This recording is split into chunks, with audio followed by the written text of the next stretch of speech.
No, I look fat. Hi, guys. The walking sucks, actually. Hi. Shh. Hi. Fridays were the worst. Every single Friday, I would sit on the stairs of our small bungalow in Bridgetown, Barbados, waiting, listening for that sound. The sound of my father coming home drunk. I was 8 years old, but I knew. Like an adult, I knew. I knew what was coming. The yelling, the breaking, the fists. And then, my mother's screams. People look at me now and they see a woman worth $1.4 billion. They see the richest female musician in the world. They see the founder of Fenty Beauty, the visionary who created makeup for 50 different skin tones. They see Barbados's national hero. But they don't see that little girl on those stairs. They don't see the little girl who sat helplessly watching her mother get beaten. They don't see the little girl whose headaches were so severe that doctors thought she might have a brain tumor. And they definitely don't see the 20-year-old woman who, years later, sat in a Lamborghini being beaten by the man she loved. Because here's the truth. When you witness domestic violence as a child, your normal becomes broken. You forget what love is supposed to look like. Or you never learn. And years later, you find yourself in the exact same cycle. My name is Robin Rihanna Fenty, but the world knows me as just Rihanna. And this is my story. Not just my success story. My survival story. My breaking story. And my rebirth story. Because that little girl on those stairs, she eventually escaped, built an empire, became a billionaire. But more importantly, she became free. If you're enjoying this story of resilience and transformation, don't forget to subscribe to Rise Stories.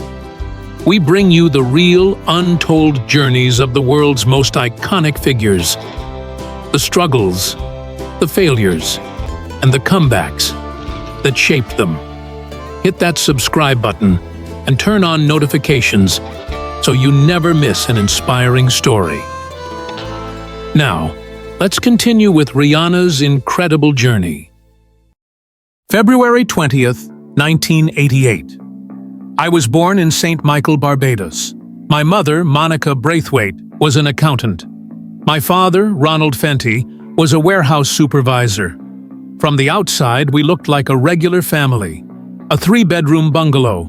My father selling clothes at a street stall, me helping him. 2 younger brothers, Rory and Rajad. We looked normal. But behind closed doors, nothing was normal. My father was an alcoholic and a crack cocaine addict. And like every addict, he became a monster. Especially on Friday nights. Fridays would be scary because he would come home drunk, I told Rolling Stone years later. Growing up in our house meant being constantly on edge. You never knew when it would explode. One moment, everything was calm. The next moment, my father was yelling, breaking something, or worse, hitting my mother. My brothers and I would usually run to our rooms, but the sounds came through the walls.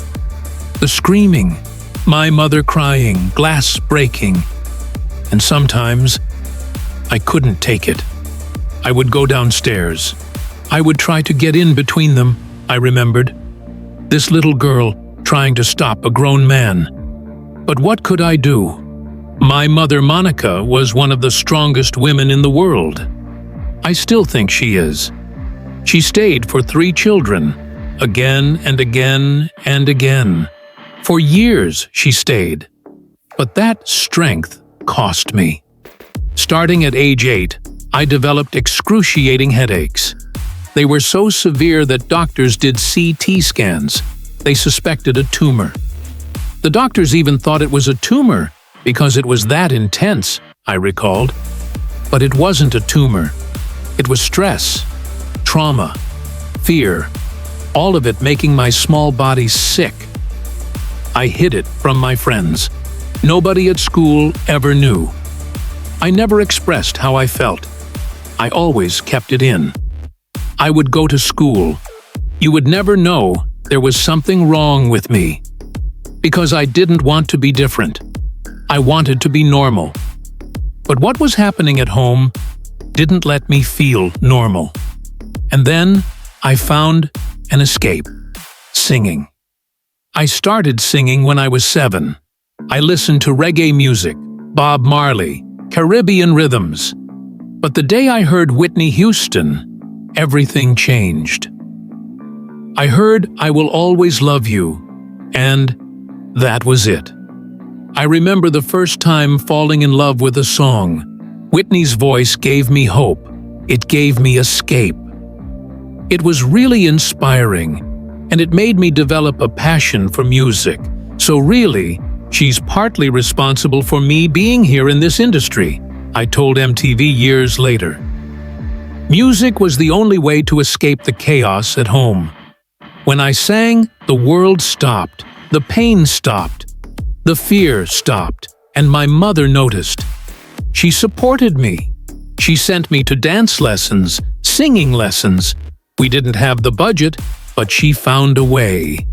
Because she knew. She knew music was my salvation. In high school, I formed a girl group with 2 friends.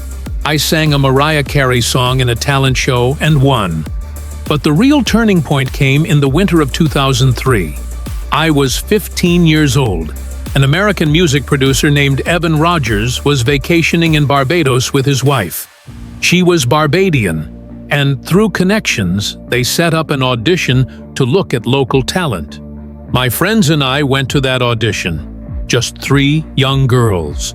3 young girls chasing a dream. And Evan Rogers changed my life. The minute Rihanna walked into the room, it was like the other 2 girls didn't exist, Rogers told Entertainment Weekly.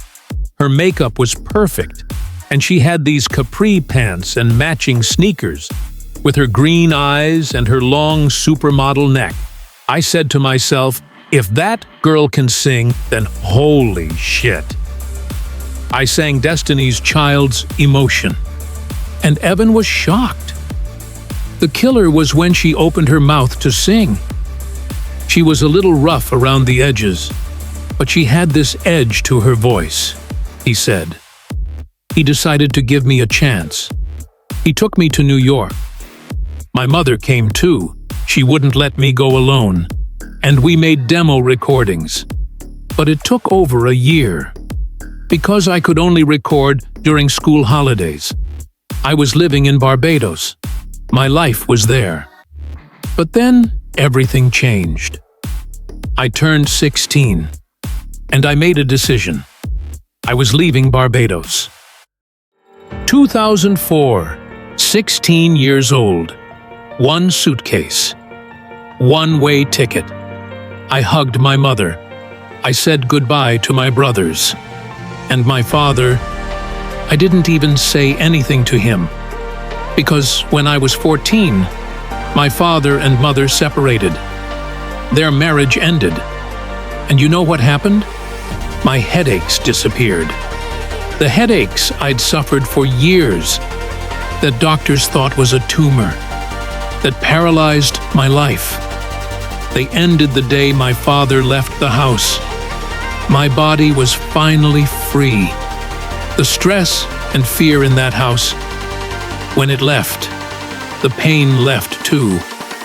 But I took the scars with me. I took everything I had witnessed. I moved to Connecticut, to Evan Rogers and his wife's home. They were complete strangers to me. But I had a dream. When I left Barbados, I didn't look back, I told People magazine. I wanted to do what I had to do, even if it meant moving to America. Evan Rogers and his production partner Carl Sturken started making demo recordings with me. It took months. We recorded a Caribbean song called Pon de Replay, another one called The Last Time. And then in December 2004, our demos were sent to record labels. It reached Def Jam Records. And when it hit the desk, it landed in Jay-Z's hands. Jay-Z, the rap legend. At that time, the new CEO of Def Jam. And he called me to New York for an audition. Early 2005, 16 years old. I walked into the Def Jam offices in New York. My heart was pounding. My hands were shaking. This was the biggest moment of my life. Jay-Z was there. Antonio L.A. Reid, the music executive, was there. And I was just a girl from Barbados. I sang Whitney Houston's For the Love of You.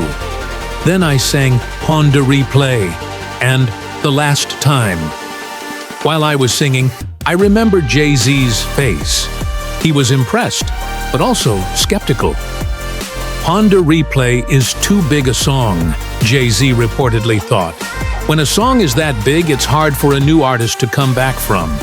I don't sign songs, I sign artists. But then something changed. I saw it in his eyes. He made a decision. So what do I have to do to get you guys to cancel all your other meetings? Jay-Z said. And then he turned to me and said, there's only two ways out. Out the door, after you sign this deal, or through this window. He smiled, but he wasn't joking. I'm not letting you leave this building without signing a deal. We stayed in the office until 3 a.m. that night. Lawyers worked out the details of the contract. 6-album deal, Def Jam Records. I was 16 years old, and my entire life had changed. While I was singing, I was just focused on the song, I remembered. But the minute I stopped, I was like, oh my God, Jay-Z is sitting right in front of me. 8 months later, in August 2005, my first single, Honda Replay, was released. It climbed to number 2 on the Billboard Hot 100. That same month, my first album, Music of the Sun, dropped. It entered the Billboard 200 at number 10. I was 17 years old, and I was a pop star. The next few years were like a dream. In 2006, I released A Girl Like Me. My first number 1 single, SOS, came. In 2007, everything exploded. The Good Girl Gone Bad album. The song Umbrella with Jay-Z, Umbrella, stayed number 1 on the Billboard Hot 100 for 7 weeks. It won a Grammy in 2008. I became a worldwide superstar. I was 19 years old, but with success came pressure. Def Jam tried to fit me into a pop princess mold, but that wasn't me. The label had a clear image for me without first allowing me to find my own identity. I told Oprah on Next Chapter, being a young woman in the music industry wasn't easy. I was constantly criticized. My appearance, my voice, my style, everything. You're not black enough, they said. Pop or R&B, decide, they said. You're like a Beyoncé copy, they said. But I kept going. I worked, album after album, tours, awards, and then I had a relationship with Chris Brown. I started dating Chris Brown in 2008. He was 19, I was 20. 2 young pop stars. Everyone seemed to love us. It looked like a fairy tale relationship. But behind closed doors, it was different. He could be jealous. He could be controlling. Sometimes he yelled very harshly. But I loved him. I thought we were passionate. I thought we were intense. The more in love we became, the more dangerous we became for each other. Equally dangerous. Because it was a bit of an obsession, I told Diane Sawyer years later. And then came the night of February 8th, 2009, the day before the Grammy Awards. We were driving back from Clive Davis's pre-Grammy party. Chris and I were in a Lamborghini. He was driving, and we started arguing. He had received a text from another woman.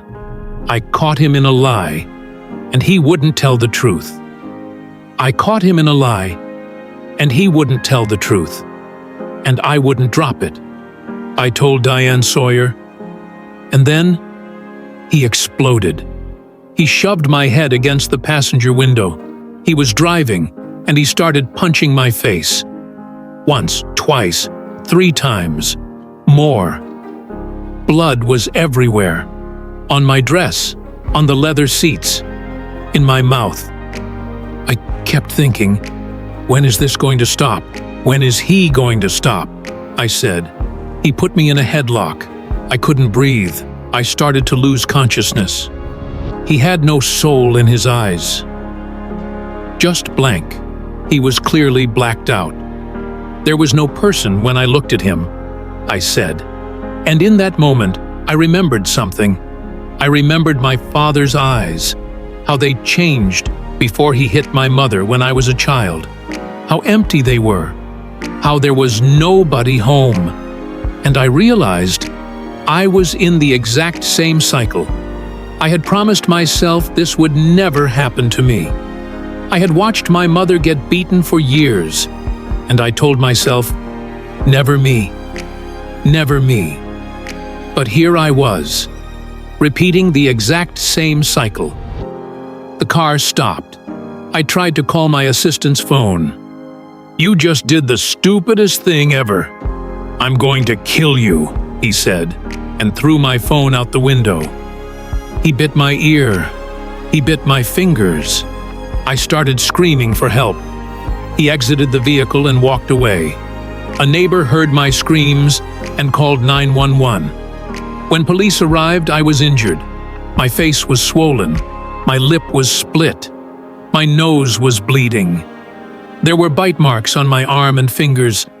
I was taken to Cedars-Sinai Medical Center, and police took photos for evidence. Those photos later leaked. The entire world saw them.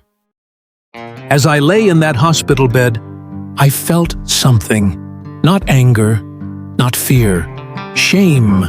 I felt ashamed that I had let this happen to me, that I had become like my mother, that the cycle I had sworn to break had broken me instead. But then something shifted inside me. I thought about my mother, how she had stayed for years, how she thought she had to stay for the children, how she thought leaving would make things worse.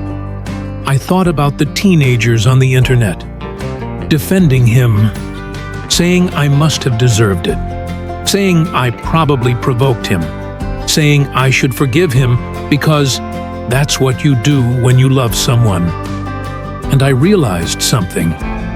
If I went back to him, if I forgave him, if I stayed silent about what domestic violence really looks like, I would be telling every single one of those young girls that it's okay, that love is supposed to hurt, that bruises are normal, that you should stay with someone who hurts you because that's what love is.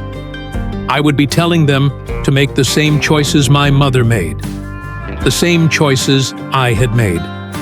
And I couldn't do it. I couldn't be responsible for another generation of women thinking abuse is love. So I made a choice. I chose to speak up. I chose to leave. I went on Diane Sawyer's 2020 and told the world exactly what happened that night.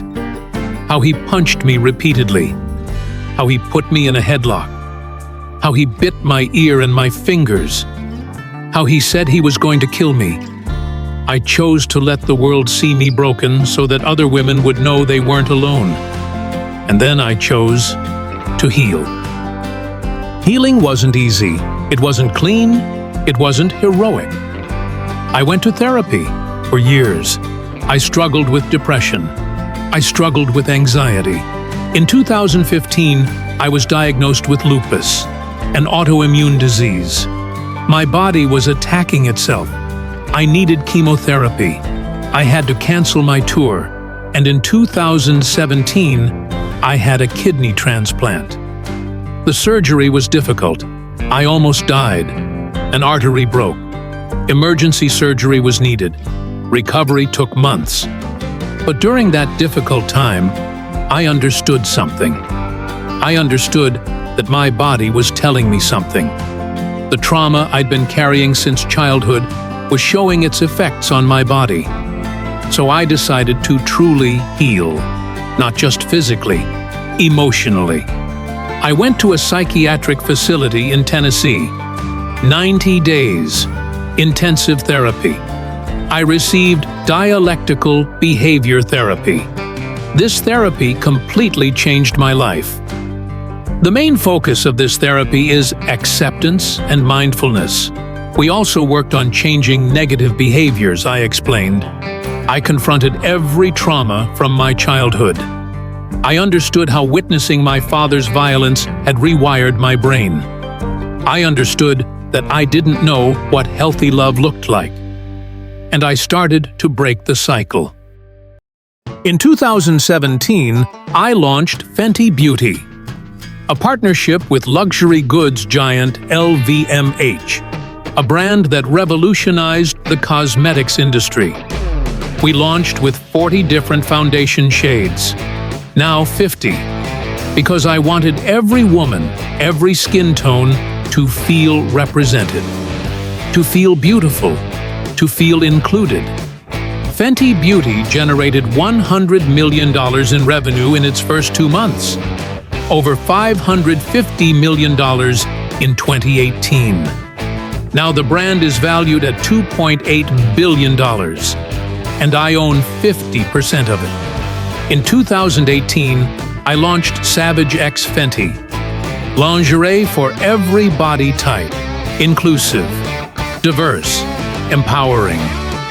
The brand is now worth $1 billion. I own 30% of it. In 2020, I launched Fenty Skin. In 2024, I launched Fenty Hair. And in 2021, Forbes officially declared me a billionaire. $1.4 billion net worth. The richest female musician in the world. The second richest female entertainer after Oprah. I was 33 years old. Today is 2025. I'm 37 years old. I'm a mother of 2 beautiful boys with ASAP Rocky, Arza and Riot Rose. I'm a national hero of Barbados. I own a $1.4 billion empire. But you know what? I'm still that little girl on those stairs. I wake up with her every day. The one who watched her father come home drunk. The one who heard her mother's screams. The little girl whose head hurt so badly that doctors thought it was a tumor. But that little girl isn't scared anymore. That little girl doesn't feel shame anymore. Because that little girl healed. That little girl broke the cycle. And that little girl is now telling millions of women, girls, domestic violence survivors around the world something.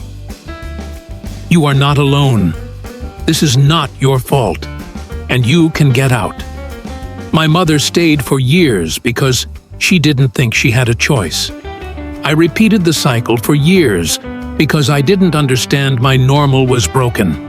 But now, we know. And knowledge is power. If you're in an abusive relationship right now, please seek help. Call the National Domestic Violence Hotline. Tell a friend. Tell a family member. Find a therapist. And if you witnessed violence as a child, please know that this is not your normal. Love should not hurt. Love should not bruise. Love should not scare. Real love is safe. Real love is respectful. Real love is supportive. And you deserve it. That little girl on those stairs is free now. She's healed now. She's happy now. And if she can do it, you can too.